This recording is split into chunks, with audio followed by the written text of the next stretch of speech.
A few weeks ago, we posted a video about Nissan's long-lost 40kg, 400 brake horsepower engine. Tiny weight, massive power. You guys loved it, so I went searching and I found it. A quick recap on this thing. Nissan put out a knockout press image of the head of Nismo holding a 400 brake horsepower engine, claiming that despite creating that amount of power, it only weighed 40 kilograms and could fit in the hand luggage checker at an airport. It was a 1.5 litre turbo 3-cylinder engine and was found in the Nissan Z-Odd race car, otherwise known as the Delta Wing. That project was very short-lived, however, and the car and engine disappeared from the limelight immediately. We never saw that game-changing engine ever again. Until I stood in the scrapyard at Swallows and reminded the world about this engine, and then some answers started to wiggle their way out of the woodwork. Before we knew it, the story had completely unraveled itself, and here we are with the DI GTR engine, the Diglet. We found it.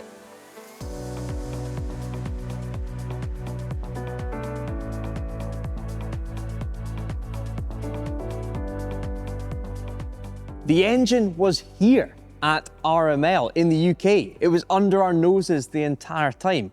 RML are well known for building amazing race car and road car projects. Talking of the road car projects, that's the Nissan Juke R, the one with all the R35 stuff in it.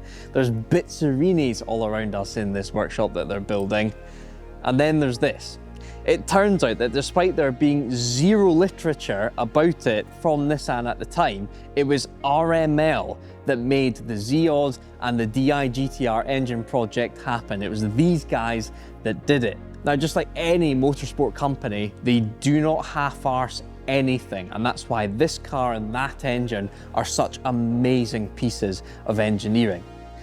Since this car ran, it's all been put away into storage. It was all hidden away and they moved on to other projects. But thanks in part slightly to our video, this car and that engine are now being shown to the public again. They're now sprouting back up, showing a project that this company should be super proud of. They say never meet your heroes, so does the Diglet engine stack up in real life? I can tell you it does. Our cardboard cutout to kind of imitate this thing was, I would say, 10% too big. It is tiny. You can tell it's a race engine just by looking at how, I don't want to say rudimentary, but how functional some of the components are. But all of it has been miniaturized. Everything is tiny. The pulleys at the front, it's kind of weird. This top pulley here seems massive compared to the others. It's almost as if that's come from a normal sized engine and everything else has been shrunk down. This carbon cam cover is absolutely beautiful, but not finished perfectly. It's still kind of a bit rugged. I absolutely love it. It's got all these electronic gubbins this side. Not sure what all of it will be, ignition and fueling, I guess. But again, it's all just shrunk down compared to any other race engine you'd ever look at. Let me show you my funky new desk, by the way. Let me bring it up so we can check out this insane little engine. Now, there are a couple of reasons we've got this desk today. One, because it's super versatile, both as an office desk, but also as a workbench. And two, because it's been supplied by the sponsors of today's video, FlexiSpot. They provide a whole load of kick-ass office equipment and furniture. The pick of the bunch is the EZQ standing desk. I have this exact same setup back at the DRIVETRIBE HQ, back in the office, and you'll find some Group C cars normally on it. Normally silk cut Jags. You can start with it at a normal level like this, but say you're in your post-lunch slump, you want to get the blood flow going, get a bit more energy, you can whack up to standing level and be on your feet for the rest of the day. It also shows its versatility, not just in an office, but in a car workshop like this. You can raise it up and down with your parts and tools on it, depending on what's convenient for your job. Good piece of kit. The desk is driven by 4 electric motors and has a weight capacity of 650 pounds, that's 300 kilos to us metric folk. That means I can sit up here chilling with Diglet without any issues whatsoever. This is just for the camera, by the way. This wasn't my idea to get up and snuggle with this engine. There's nothing weird about it at all. You can customize your desk on the FlexiSpot website too, choosing between chipboard or bamboo, a bunch of colors and different dimensions too. FlexiSpot provides all kinds of standing desks and ergonomic chairs to meet your demands. So if you are looking for a stable, 4-leg standing desk that's also cost effective, check the E7Q model. And you can use my discount code that's on the screen now to get $200 off your own E7Q frame. So click the link in the description below, get customizing and save some cash through our exclusive link. Now this block still has more gubbins on it than we see in that press picture, that famous Nismo picture. But over here, RML have taken the engine out of the Zeod, the whole powertrain as it came straight out of the race car. Now it suddenly seems massive compared to this block, but when you think about everything that's in front of us here, it's actually unbelievably packaged. So we've got the DI GTR engine up front here, but then behind it, you've got the gearbox, the diff, and 2 electric motors. The turbo is also attached here as well, all within this volume. I mean, this probably weighs 4 or 5 times what this weighs, but knowing what's included, it is an amazing piece of engineering, an amazing piece of packaging.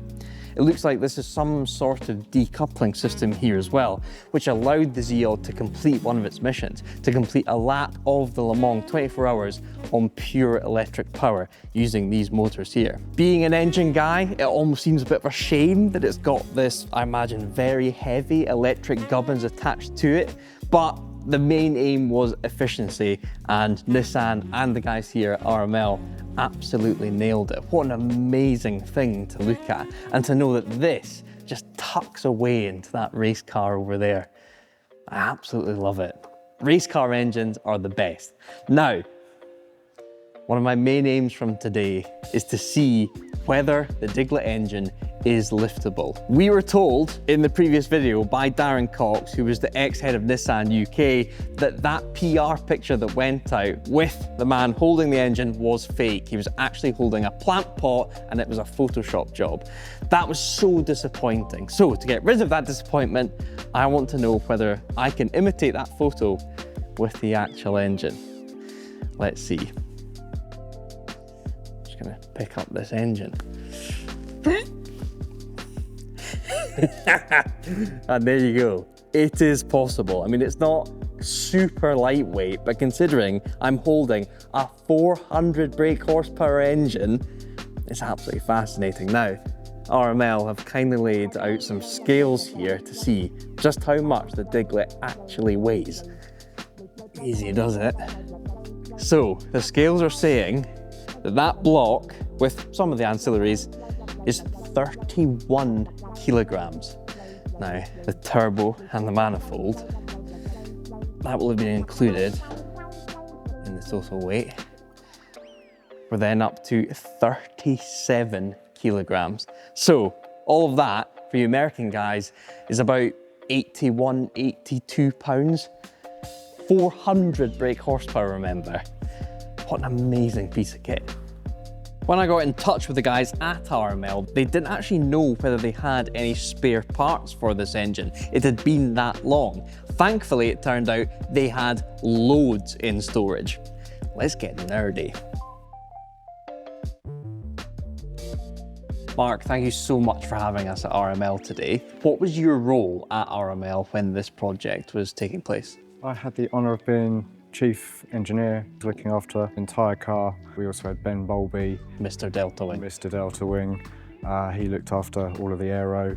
Okay, so with this engine specifically, 40 kilograms, 400 brake horsepower, was the project simply to make the lightest and most powerful engine, or were those numbers kind of stated from the start? This type of project never starts off with that level of detail. So objectives of the project were, we've got to do an electric lap at Le Mans. We weren't allowed to go any quicker than an LMP car. Could you have gone as quick as an LMP car? Well, at the beginning, if you'd have said, right, you know, we're going to be the quickest car on the grid, absolutely. Oh, anything's wow. possible, right? Is there certain components in front of us now that are more optimized than others? Components that, compared to in a normal car engine, are just unbelievably lightweight? It was always designed as a race engine, not as a road car engine. So things like the piston You know, they're extremely lightweight, they're not tied to a minimum weight. You know, that's a fully optimized part. Well, that's it. I've got a K-series piston on my desk, and honestly, it must weigh 5 times what this weighs. Oh yeah, it'll nothing. look massive. Yeah. Key thing with this is there's no head, there's no separate head. So the head and the block are one casting. Right, so this whole section here. Yeah, there's no split line. Yes. As soon as you have a split line, you've got a sealing surface, you've got to add material to support the sealing surface, you're adding weight. Then to save weight again, if you look on most engines, the sealing surface is a flat surface for the cam cover onto the top of the head. Again, this is optimized. Surface isn't flat, and also this sealing surface is as low as possible to take the mass out of the block and put it into the carbon cover. If we turn that over, there's no liners. This is a Nickersil coating onto the aluminium, so there's no additional parts. I mean, so that's all CNC'd? Yeah. What are you typing into your machine to get it to do all that? A few head scratching moments. When we started doing the numbers on what the battery needed to weigh and what the engine needed to weigh, it soon became clear that our targets on what we thought the battery should weigh were going to go up, and our targets on what the engine needed to weigh to compensate had to come down. So the guys had to get really creative. It's a 3-cylinder, which is pretty unusual, but the team felt that they could get 400 horsepower out of a 3-cylinder, so we jumped the 4th cylinder. So it did start as a 4? We needed it small to actually get it in the car and get the aerodynamics to work. So, you know, it sort of all starts to home in on a solution. Go through the components. The crank, weirdly, seems like a bit of a lump. I know it's always going to be on an engine, but feeling this compared to everything else, it's a bit I mean, of the a chunk. crank's got a lot of work to do. It's got 400 horsepower to transmit. This is a tungsten counterweight, so obviously that bolts onto that. So that's a much lighter solution than machining this all out of steel. There was a bit of risk with this design, and you know, whilst it feels heavy, a race crank at 400 horsepower, it's still pretty light. Although it's not engine related, I know you're very proud of this specific component here. What is that? That is the steering rack on a Nissan Zeod RC. That is 420 grams. It has to be the smallest steering rack on a car in the world. It may well be, yeah. Okay, well, as the chief engineer from this back in the day, how do you look back on the car, the engine, the whole project? Was it deemed a success? We were the first people to do an electric lap at Le Mans. Yep. Which was the target of the project. So from that point of view, it was successful. And this thing got, as far as I'm aware, sort of dusted off from a shelf somewhere within the RML empire. What else is sitting on the shelves in the loft? That is a good question. There's plenty of gems in there. Well, thank you, Mark. It's been fascinating to check this thing out, and yeah, hopefully there's a future for it. There are so many secret or little known engine projects I would love to sink my teeth into. Stuff like, is the Jaguar XJ220's engine actually out of a Metro? Volkswagen's crazy era of engines, their W8s, their V5s, their W12s. Why did they go and make those? Porsche has a ton. Their flat 8 supercar engine that never made it. Their F1 beating 2-litre V4 engine. Their actual F1 4-cylinder that's simply sitting on a shelf somewhere gathering dust. If any of you guys have any intel on any of those projects, I want you to DM me at Mike_Fernie on Instagram. Hit me up. Which one of those engine projects would you like to see on the channel next? Tell me in the comments below. Right, come on you guys, help me out to the Mondeo with this thing, please.